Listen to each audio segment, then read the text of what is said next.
Hey folks, I'm here with just a quick recording here of some interesting interactions I found with the new Rebel sleeper cells, and I thought I'd share them with everybody. I'm not going to call them broken, but they are definitely, I would say, very strong. So, to build this list, we're going to need a few things. We are going to need to have Han Solo with no upgrades. You can add them later if you want. We need 2 sleeper cells, each with comms technicians, HQ uplinks, the emergency transponders, and the offensive push. And then we need 2 AA5 buses with the HQ uplinks. And I'm not putting a full army on the other side here. This is just for demonstration purposes. Also, just for demonstration purposes, we're just using a couple of empty bases to represent our buses, as well as some proxy units for the sleeper cells. So the whole idea of this list is very simply, you place standing orders on turn 1 so that you normally have a higher activation count. You can go last, especially if you have advanced intel, and most importantly, you pop these HQ uplinks on your 2 buses here. That will then issue orders to the special forces that are being transported inside, so we can save these guys till the end of the round when most threats have gone. And again, with that advanced intel, you might even be able to get even more threats. So I've set up a couple of few units here. We have Darth Vader, Commander Vader, who double moved onto the board. Some snowtroopers who double moved onto the board. Very standard, and they're like, hey, I'm good, I'm safe. On the other side, we have IG-11, let's say, in this case, and a Stormtrooper squad. Both took 1 move action. They have range 4 guns. They're shooting at things on the other side of the board. Cool, they're thinking, yeah, but still my deployment zone, I'm pretty safe here. So, what you do is, when it gets to late in the round, the first thing you're going to do, obviously, is deploy, let's say, this bus over here. He comes onto the board like that. Now, you have to have your troopers come out at this point. So you take your trooper squad here, and what you want to do is make sure that you're not going to land on it with your bus. So they can come out to about there very easily. Then we're going to take a second move action with the bus and reposition like so. And so what this allows us to do, we'll put the rest of our troopers out here. We have our face-up order token. And face down. So the bus is now a very nice big line of sight blocker, perfectly safe.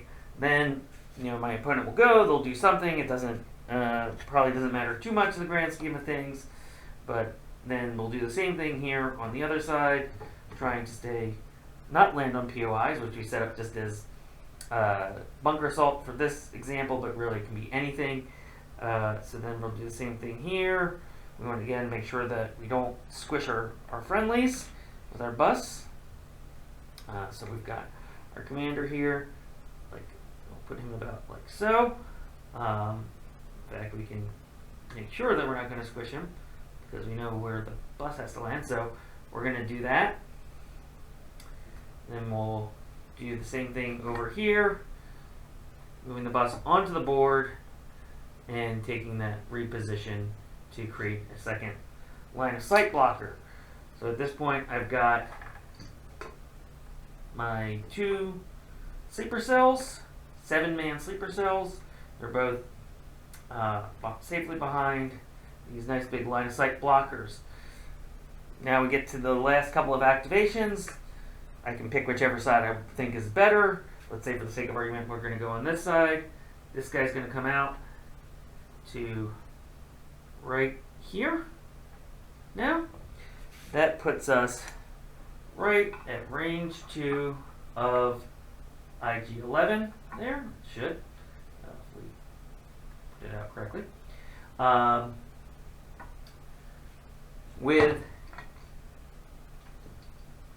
7 guys. Now we can do the same thing. We'll do this. So let's say we're good. IG-11 has a marked target. We can, in the process of moving, pop our offensive push, so now we have 2 aims with 14 surging black dice. So what can we do with that? Well, there we go. We missed 1, 2, 3, 4. You can also put precision scopes on these guys, so pretty easily. So that's 1. So we made 12 out of 14. So at that point, we can roll heavy cover. IG-11.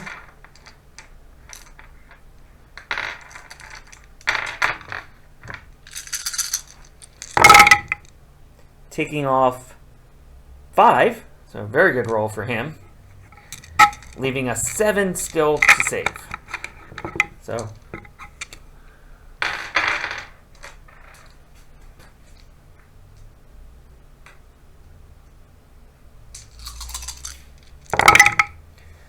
and he does not surge, so you're looking at 1, 2, 3, 4 wounds. Probably a little bit below average, honestly.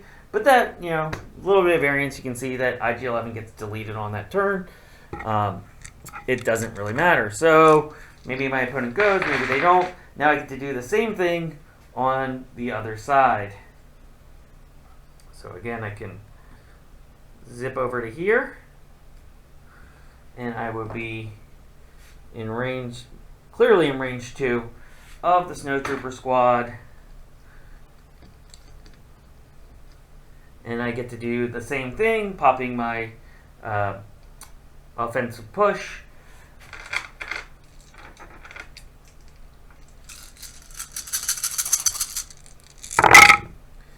Taking out, so doing not so well this roll. 2, 3, 4, 5, 6. So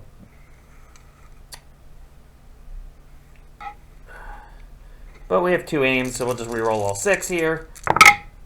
And now we got a full 14 pack that they have to save. So then same thing, 14.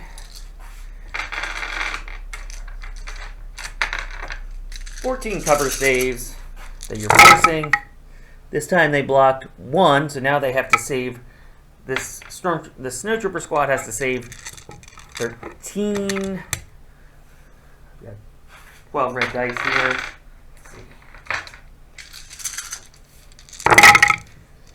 And they would be dead because they've already missed enough. So we've now put 4 wounds on IG-11, deleted an entire Snowtrooper squad. It could easily be a Special Forces squad, all while being relatively safe at the end of the turn.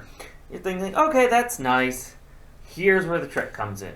Turn 2, you play Han's Zero Pip. You then pop the HQ uplinks on your 2 Rebel Sleeper Cells.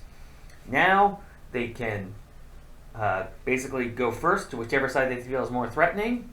Maybe Vader has burst of speed and you think that's more of a threat. Maybe you roll bad and IG-11 didn't die or barely got hurt and you think that side's more of a threat. You can pick whichever side, but let's just say for the sake of argument we'll go with the Vader side because that's more fun.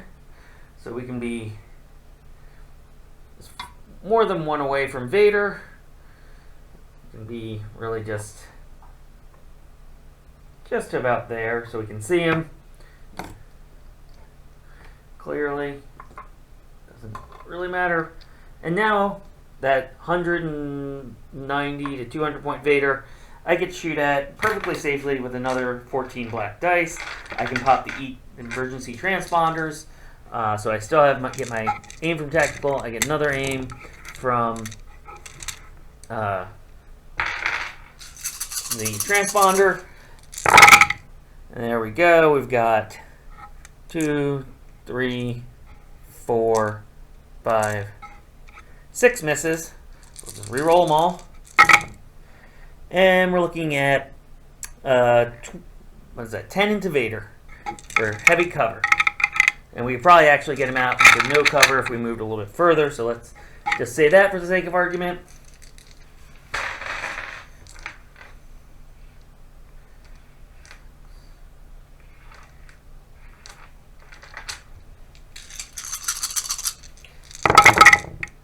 And you're looking at, let's see, 4 wounds on Vader. So these guys, and these guys haven't even activated yet, and they'll probably get chewed up some by one of these activations. But you're looking at 4 wounds on your commander, putting him at half health. If it's somebody who doesn't have surging saves, like a Krennic or somebody like that, the unit's dead.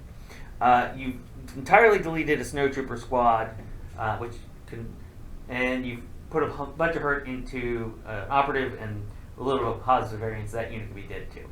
So there you go. That is the interaction, all made possible by the sleeper cell being able to take a constant.